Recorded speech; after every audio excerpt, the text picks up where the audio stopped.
j'ai appris beaucoup de valeurs au Maroc, pour ne pas dire la quasi-intégralité de mes valeurs. J'en ai beaucoup appris en France aussi. Et ça donne ce mélange excentrique. Mais je suis ce qui se passe au Maroc, évidemment, parce que c'est un pays qui me touche personnellement, comme je regarde aussi ce qui se passe dans le reste de l'Afrique.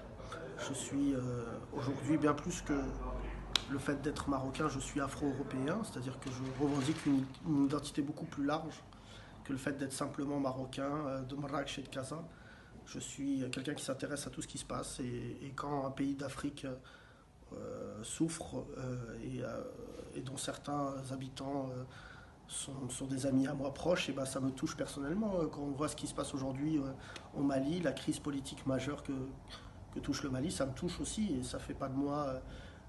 Je ne suis pas un Marocain qui est touché par la situation au Mali, je suis à ce moment-là quelqu'un qui embrasse la cause malienne et j'espère que la sortie sera une sortie par le haut.